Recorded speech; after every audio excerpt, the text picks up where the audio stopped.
a woman between First World War and Second World War opening a restaurant in Milano at the time. You weren't as welcome as a woman to hold such a powerful position. You know, my words is, I have the restaurant DNA inside my body. At 12 years old, I knew I was going to be a restaurateur. Now, how many kids at 12 years old today know what they want to be? I knew then because this woman touched me.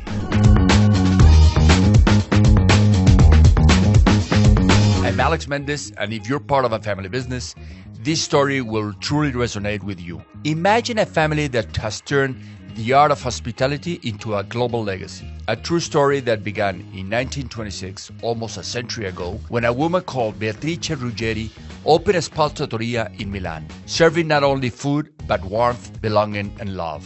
Nearly a century later, her grandson, Raffaele Ruggeri, continues the legacy, leading the BICE Group, a global restaurant family that spans continents, from New York to Dubai, yet still carries the same heartbeat that began in his grandmother's kitchen, BICE Trattoria.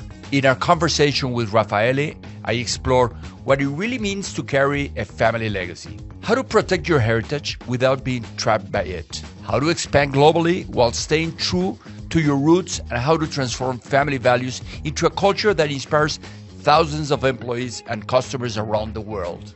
Raffaele shares the deep truth that every family in business eventually faces, that you don't inherit success, you inherit a story, and it's responsibility to honor it, evolve it, and make it relevant for the next generation.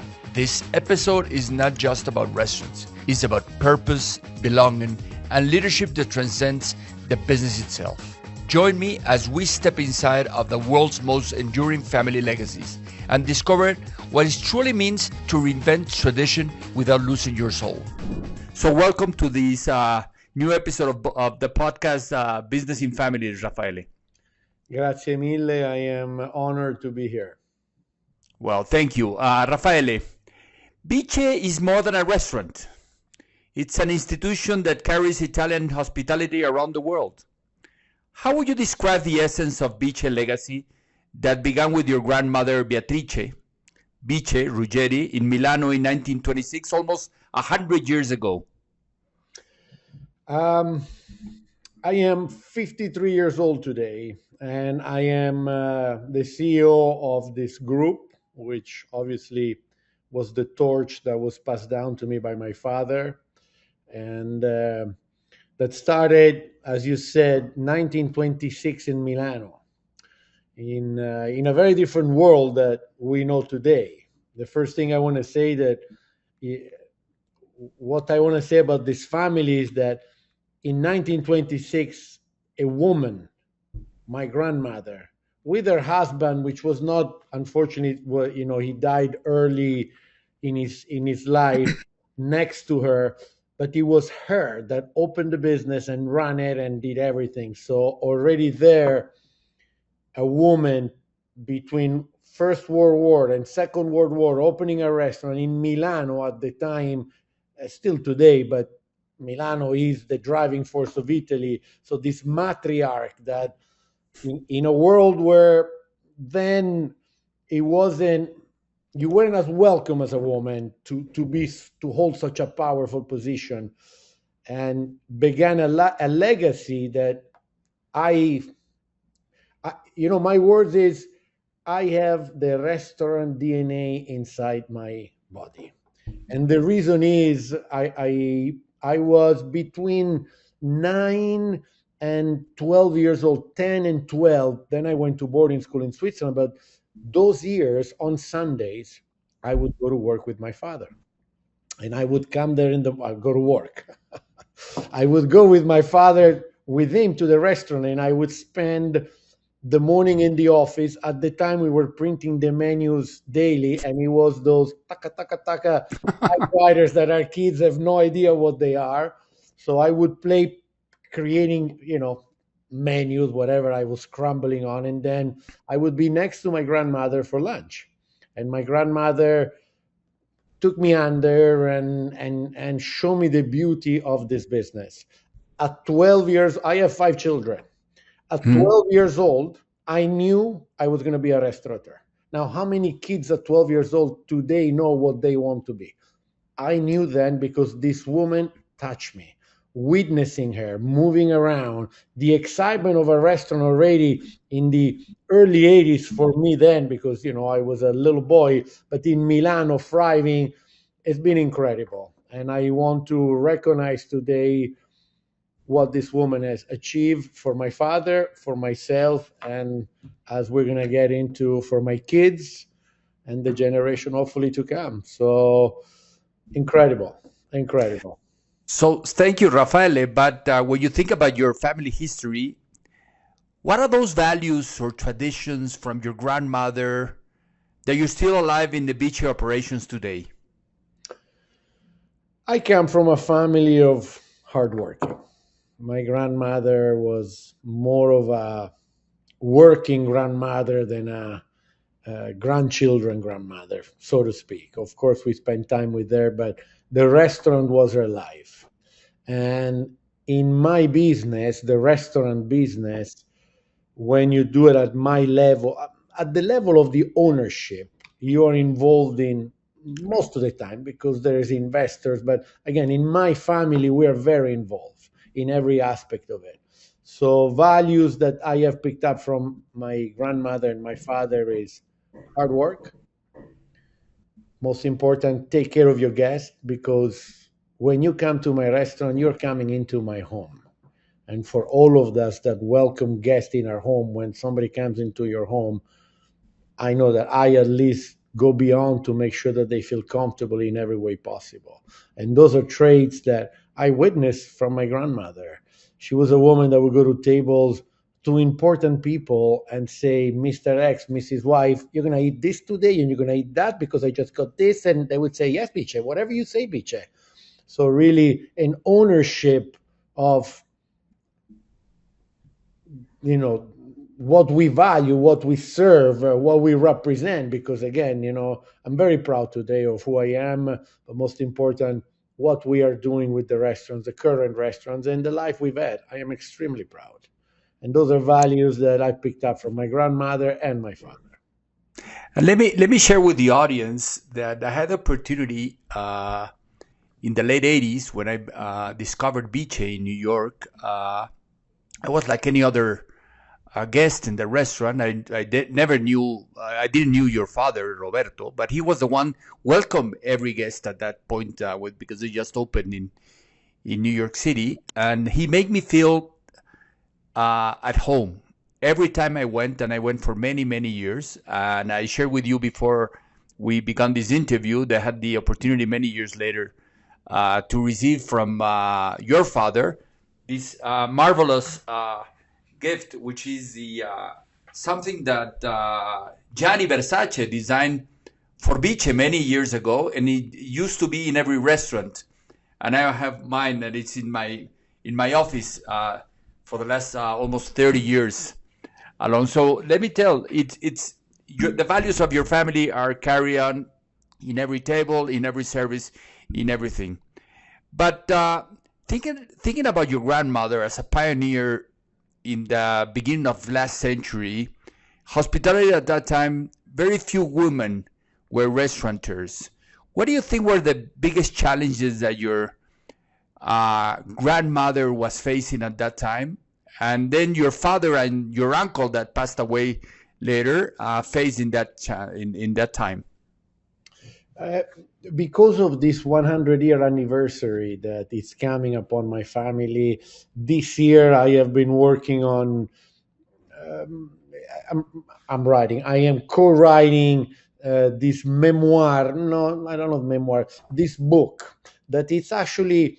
I didn't want to do a cookbook, but what I decided to do is a book that goes through this last 10 decades of Milano through the eyes of my grandmother, my father, and myself.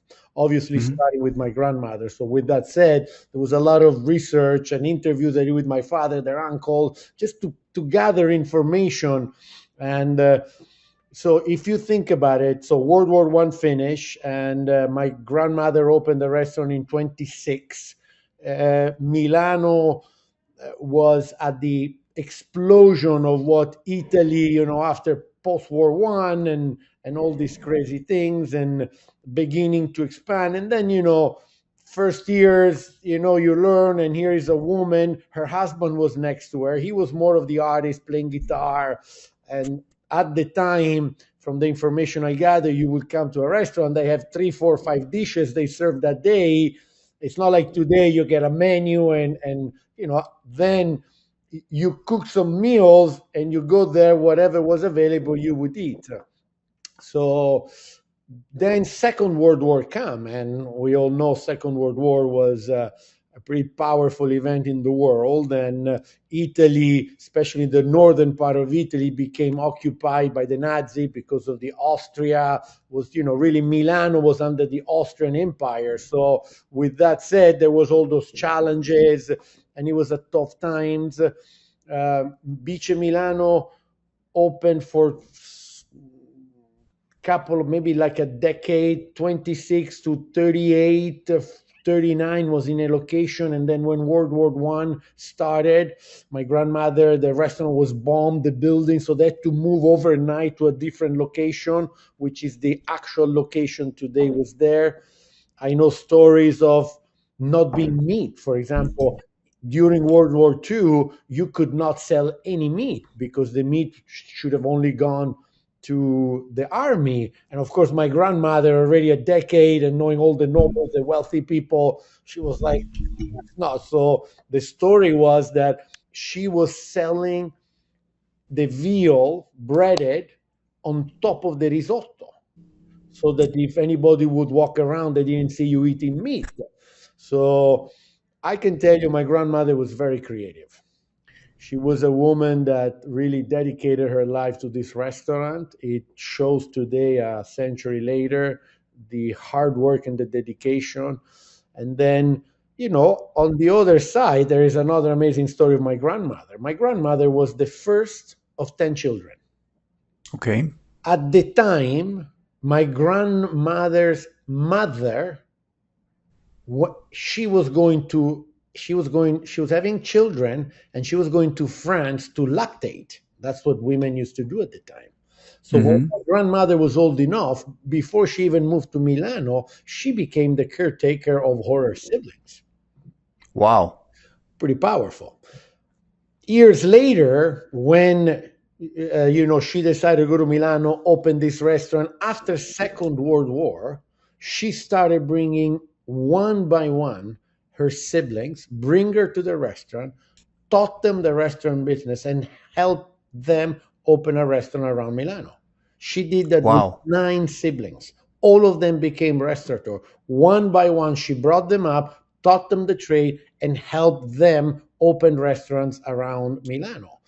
My father tells me that there was a time, before it was on the whole family, they had so many restaurants because, they kept opening. And so again, this was BICE, challenges of survival. I try to get as much information on the operation. Unfortunately, iPads, iPhones, computers were not available. So I don't have as many stories as I was hoping to find about how it was for her as a woman. And I witnessed her, for example, one thing I'll never forget. And BICE Milano, the vegetable guy, comes in, the same guy that's been selling for decades to my grandmother. And I would see her go through the case of zucchini and, no, this one yes, this one no. And the guy telling me, only this woman can do that. She was that particular. She was that dedicated. And so those are the memories I have, the stories I've heard that still today resonate inside of me, that gives me this passion I have for this business that, again, either you love it, the restaurant business, or you don't. And from a family, because here we are, see, being an engineer, you cannot teach your child how to be an engineer. He either becomes one or not, or an architect, or a lawyer, or a doctor. Those are traits that you have to find within yourself. The restaurant business is different. I am now bringing in my children, which they started younger as bus servers, and now one of my sons is 24 and he's really in it. He's a manager and he's learning and he's loving it and he's witnessing me. So it is something that you can transfer. And you don't require many years of schools, or all you require is passion, authenticity, and all those wonderful traits in life. So knowing that my grandmother did that not only to her siblings but then to her son, and then my father, her second son, and it was given from generation. It was just it's a flow that has happened in my family that I'm not only part of it, I am extremely proud of. Extremely proud of. But things are moving, they don't stay the same. And when I met your father many, many years ago, almost 30 years ago, he had this passion to expansion, to bring BICE to other places in the world. And I remember that your father shared with me that the first restaurant outside of Milano was in Sardinia. At the time when it became a very high-class place where the Aga Khan used to go for vacation. And eventually, the place where the Milano was placed, the BICE was placed in Milano, became the center where the pret-a-porter began, where the Giorgio's Armani's and Giannis Versace's and all these Dolce Gabbanas began, and that was a place where they went for lunch. So my question goes to, how did your father had the idea to go out of Italy and then go to New York in the middle of the 80s, the end of the 80s? And that began another journey for BICE.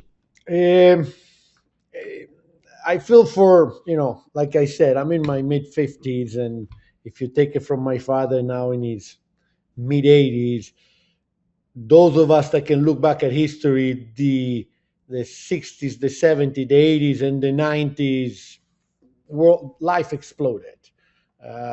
There's been so much progress, and BICE Milano. If you look at the fashion world in the early 70s, it's when, and again, I've been doing so much research for this book that we are putting together. In the early 70s is when fashion exploded. And Milano was a big part of it, because at that time, many of these famous designers were just becoming. The Versace, the Gucci's, all these brands that became from nothing, they started between Paris, London, but really Milano. Now, BICE Milano is in the fashion triangle, which is Monte Napoleone, Via della Spiga, and Via di San Getrudo. This is where the most powerful brand today. So at the time when this world exploded, and for those of us that lived it to whatever degree, me younger, others maybe a little older, Milano was a capital of it. Fashion Week Milano, which started in September, because there's different fashion weeks now, but then it was only in September. Milano was the center of the world.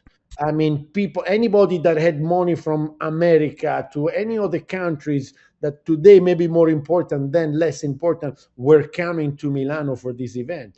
And BICE had earned her reputation as this incredible woman. Not only the politics, but mostly the fashion photographer, models, because of that center where it was then. Again, it was such an incredible location. BICE Milano became this place where all these people started gathering. Giorgio Armani was a tailor before he became Armani, was going to BICE Milano and eating. Gianni Versace was a friend of my father, was a good friend of my grandmother.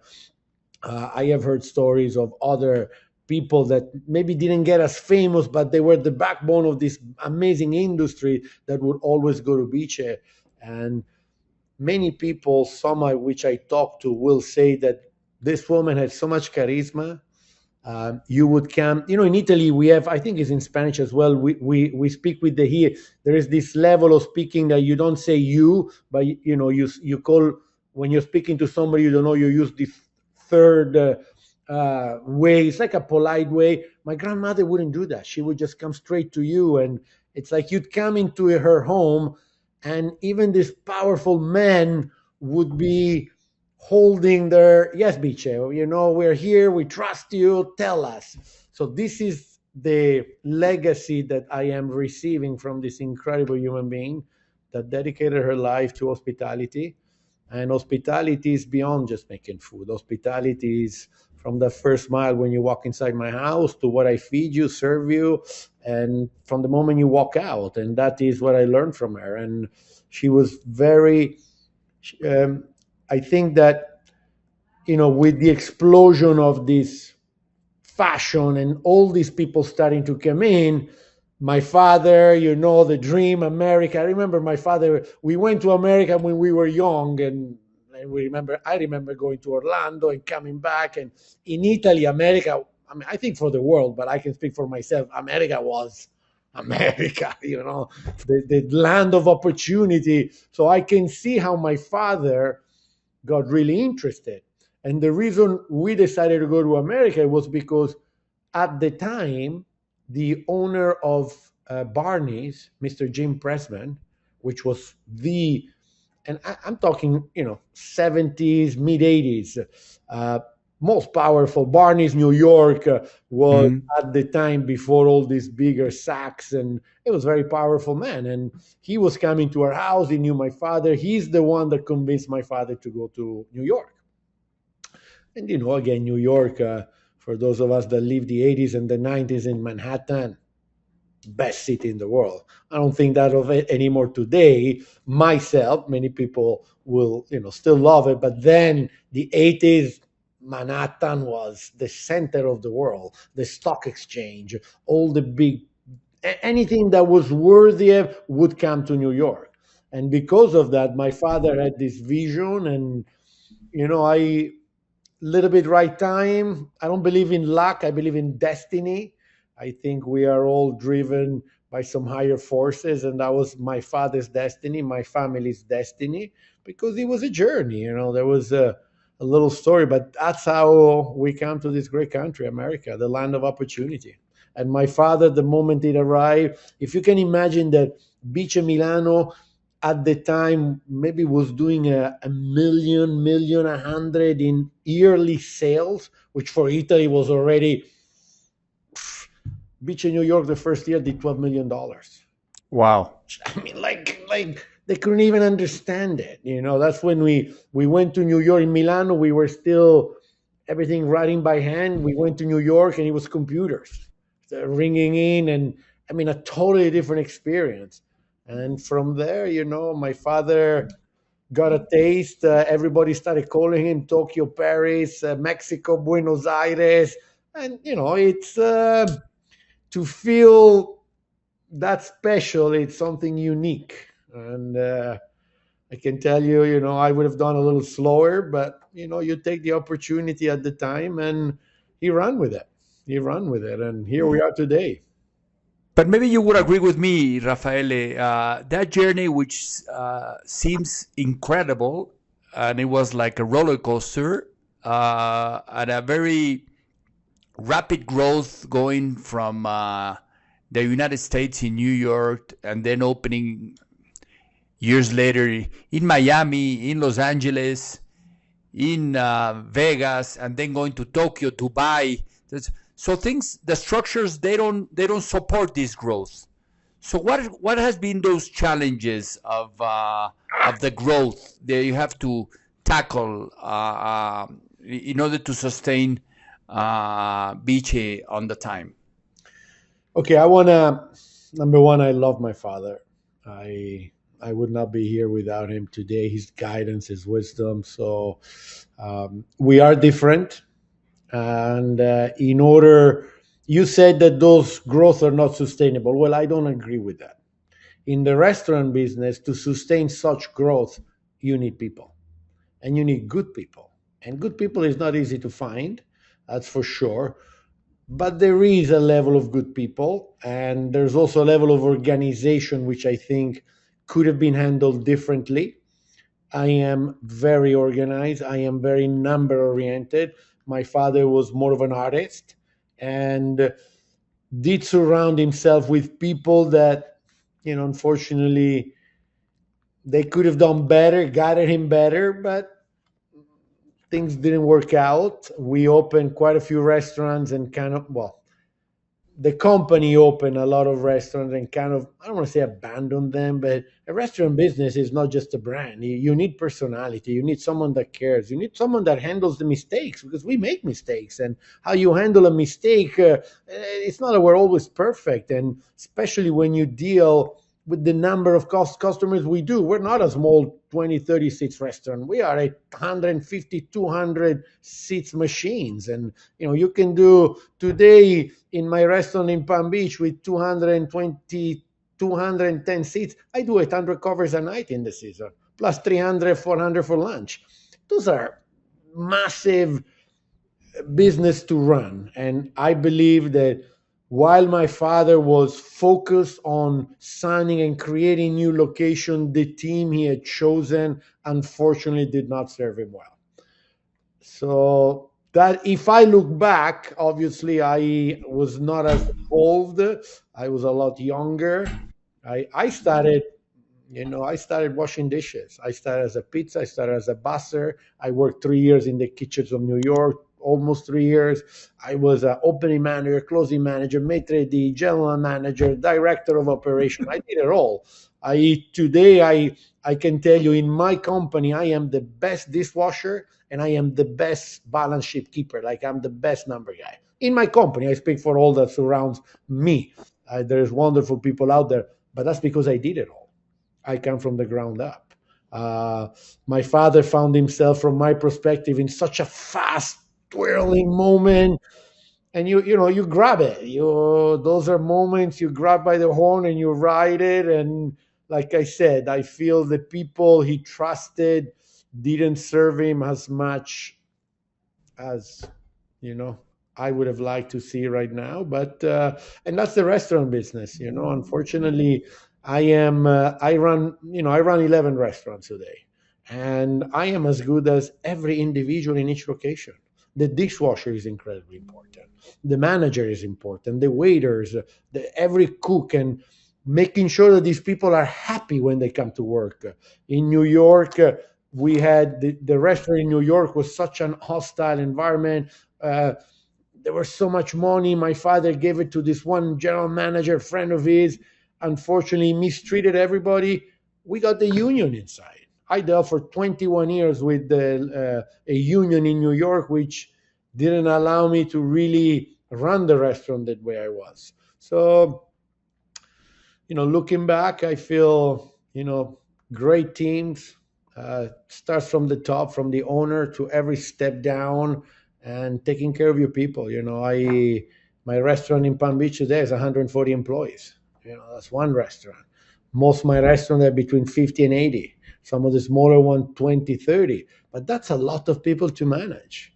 And you've got to be able to manage them well and today's getting harder and harder. The hard working generation that I witness in myself, I witness in my father's generation.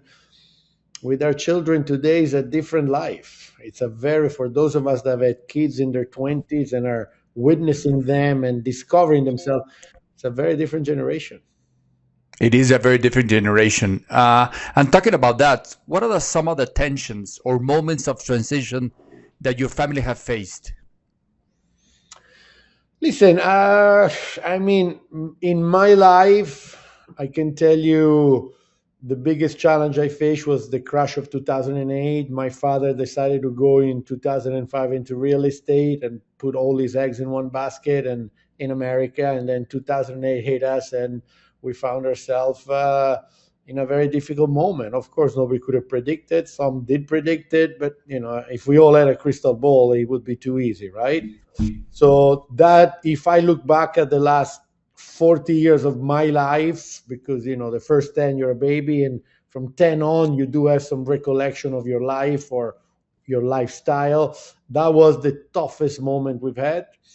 My family, I have three sisters, and one of my sisters works with me on and off. We are so united, and in all this life, the challenges that life has brought to us, my family unified even more, and we went through them. So my biggest challenge was the 2008 crisis, I want to say. And then, I mean, listen, opening restaurant, closing restaurants, it's always a challenge, but those are easier challenges. And you talk about your sisters, your three sisters, which are also owners of BICE, and that your kids are coming along to either work or eventually work at the restaurant. How do you make key decisions as a family in terms of a governance structure? Well, today I am blessed because my sisters never really, my father took care of, my father was old school patriarch. Girls at home, boy, you go to work. When I was 20 years old, my older sister was going to college, 3 classes a week. She had the apartment paid. I was working 40 hours a week, and he was barely helping with the apartment because he pushed me. And I am grateful for that. I didn't understand it then, but what my father helped me become the man that I am today. With that said, today the company is owned by me and my three sisters. I am the managing member and the CEO. They are not working in the company really, and I am blessed because we have an amazing relationship. I've certainly earned my reputation of respect, and I take care of my family. I take care of my father and mother.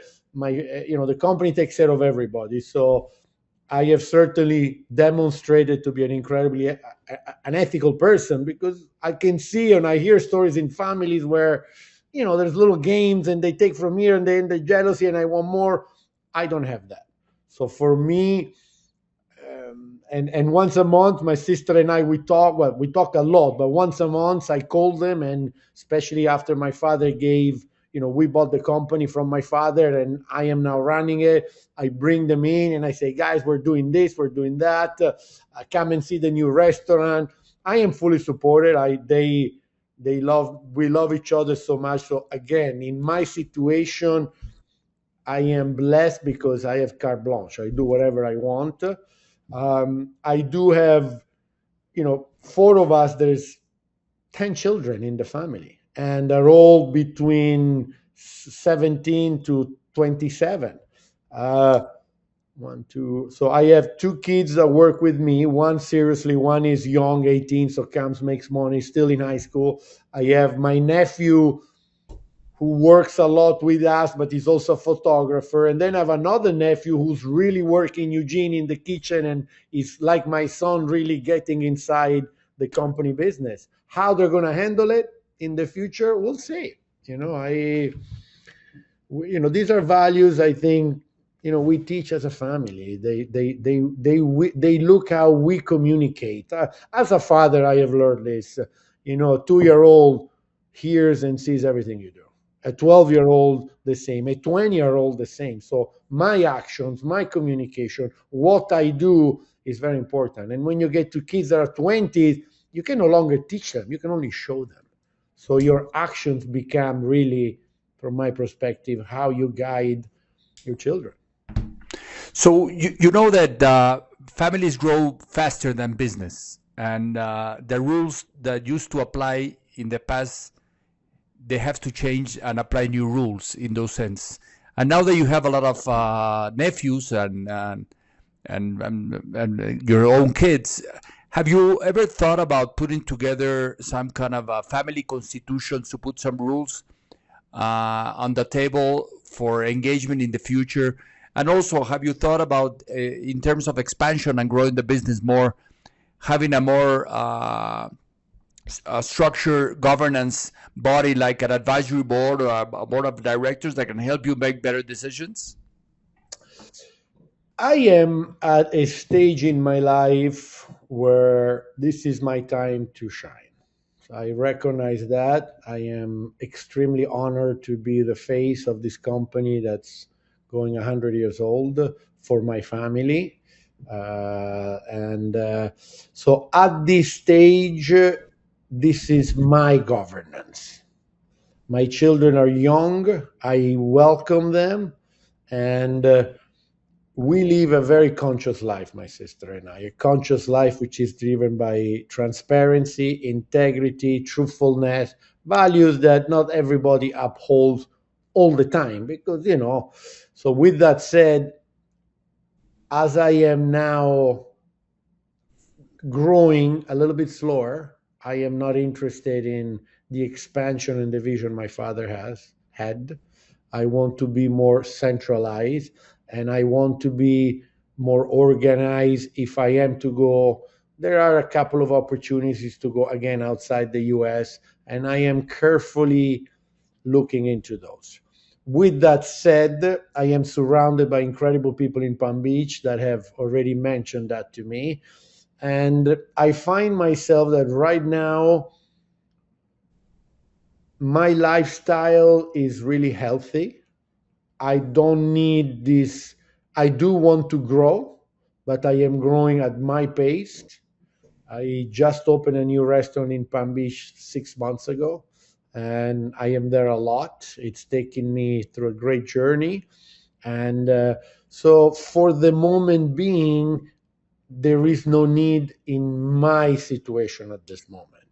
As you said, as my kids are going to become older, my kids and my nephews and nieces, and as I see the true commitment of them coming in, there will be a structure. My sisters and I have already had conversation about this. What happens in 30 years from now if we have 3 4 5 kids, and we don't know how they're going to grow up to become this integral. It's a life work. It's not.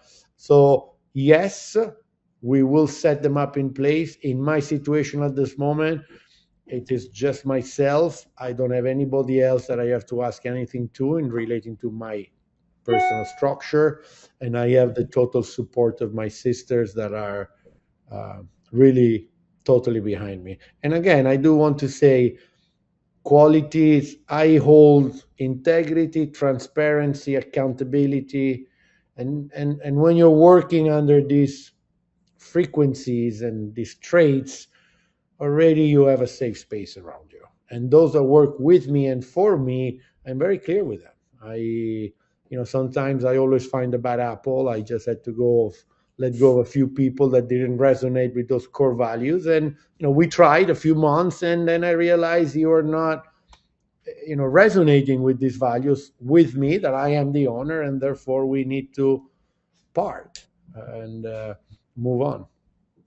So, taking in account, Raffaele, that next year is going to be 100 years of BICE.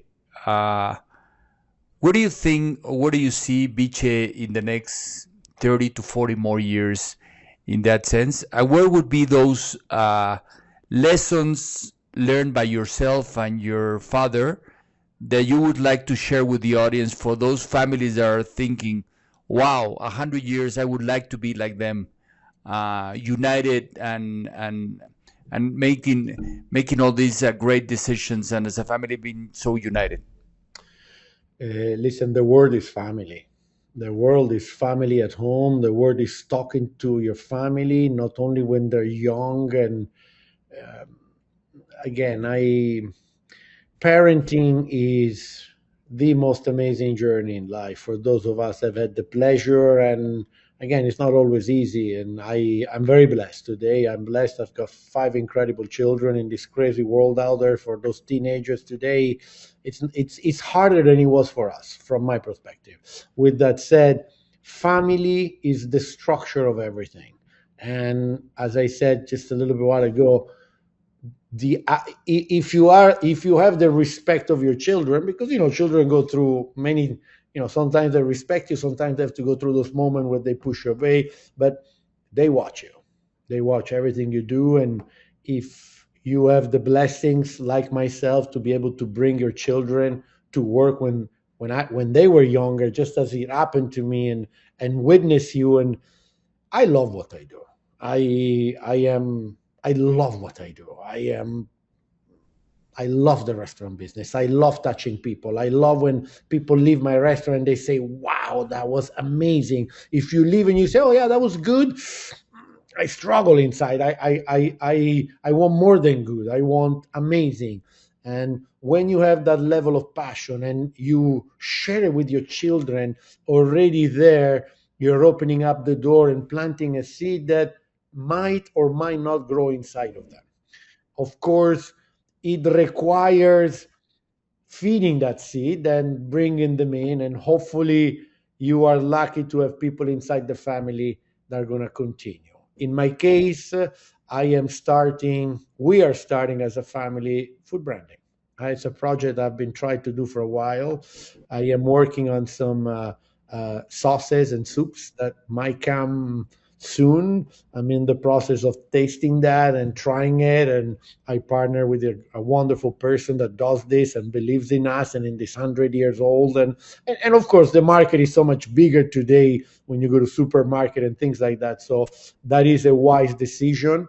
I see myself finding there is an opportunity that came, and then it's not on my table anymore, but it triggered me, and it's Casa Bice. It's a sacred luxury hotel. So that is a vision that I have this concept that came through me, that I see myself eventually finding the right partner to do something like that. So where do I see myself? I want to grow, but I want to grow healthy. I value my life. Today, my life outside the restaurant business is important as well. I work a lot, don't get me wrong. I'm old school, but instead of like my grandmother, maybe my father just work, I work 80% and 20% I give time to me, my family, my wife, because that's important as well. So I see a healthy growth. And with the mistakes that I have witnessed, excuse me, let me take that back. With the learning difficulties that I went through with my father and these 2 decades that this family group went through, I've learned a lot. They're invaluable lessons. All those walls we hit, and the losses and the mistakes and the bad location, the bad partners, and many things that today really enrich me. So as I go forward, I'm going to do this with more wisdom. I'm going to do this with more ease. And I am going to surround myself and make sure that I am surrounded with the right people that are going to be part of it. Because again, I can imagine being an architect. Yeah, you might need people, but it's your brain. As a restaurateur, I need the chef, I need the GM, and we need the people underneath it that represent. It's not me that goes and serve your table every day, especially when you have multiple locations. So I need to find people that resonate with my core values and are able to transmit it. The restaurant business today is an experience. My grandmother started as feeding people. Then Milano became, and the whole world went into, oh, okay, eating and business. Then it became a trend. Now it becomes where people go out, and eating out is part of, like, I mean, Palm Beach, there's a lot of older people. It's all they do. They go out at dinner, they go out at lunch, and, especially those that have money. So it's become an experience. And the experience is driven by, in my business, by so many factors. So yes, do I see growth in my company? Absolutely. Another thing that I can tell you I will be more careful is, you guys were great partners. We had a fantastic run for 15 years in Mexico, and it's because it was good families working together. I can tell you I've had a lot of very opposite situation in other parts of the world, where there was no synergy and money, and then it becomes like, I don't want to do it, I don't want to go there. And I feel already, when I put myself in a situation like that, I am not able to give that best of me. So going forward, when and if I will find new partners, I want to make sure there are partners that share the same core values as I do. And those are lessons I learned. And then, the pasta sauce is a big deal. We'll see where that takes us. Well, that's the secret sauce of Biche, maintaining their values and the family close, and open communication in that sense. And finally, I remember I made this question to your father many years ago. Do you still maintain any of the dishes, the original dishes of Biche from 1926 in any of your menus? So Biche has, so the answer is absolutely. There are 6 or 7 dishes: ossobuco alla milanese, cotoletta alla milanese, risotto alla milanese, pappardelle al telefono. Those are some dishes that every beach in the world will always have. Those are the recipe, the recipes that are simple recipes that anybody can make at home. Don't get me wrong, there is no special secret, but it's how we make them. And they continue to be the signature dishes. Those are values that represent a story that will never change. And the more I go on, the more I identify those as BICE specials. And not because, because they're special to us. Again, a pappardella al telefono, a via milanese, you find in so many places. Well, the way we make it is attached to us, and people love it. But again, absolutely, those are, BICE is a story, and it's a story that through the restaurant business is shared with the dishes, with the passion, the family, but especially the dishes. Absolutely, and very proud of that. So I guarantee you, and I've tried them all for many years. If you ever have the opportunity to visit BICE or any other restaurants or brands that the Ruggeri family have created for many, many years, don't forget to try any of these dishes in their menu. Thank you, Raffaele, for taking the time. I wish you the best of luck. I look forward but to luck greeting comes you with a here. lot of hard work. And see you for the 100th anniversary of BICE next year. Signor Mende, grazie mille. Pleasure to be part of your podcast and sharing the family values. Family is the secret to humanity. If you're asking me, let's keep our children, our families together, and let's keep shining as unities, because the world needs good families out there. Well, thank you very much, Raffaele. Take care and say hello to your father and mother for me. I will. Grazie mille. What an inspiring conversation with Raffaele Ruggeri, a leader who embodies the elegance of Italian tradition and the resilience of modern family enterprise. Through his story, we're reminded that legacy isn't built in boardrooms. It's built around the family tables through love, consistency, and purpose. Raffaele taught us that heritage must evolve.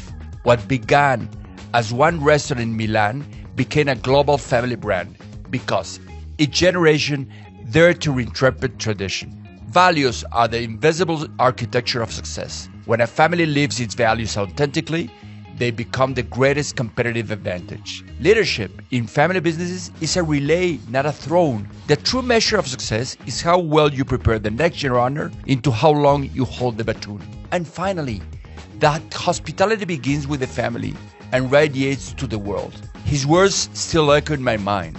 You don't inherit success, you inherit a story. And every family business leader listening that carries that same responsibility to be writing the story with humility, curiosity, and love. If this conversation moved you, share it with those who, like you, believe that a family's greatest legacy is not what it owns, but in what it stands for.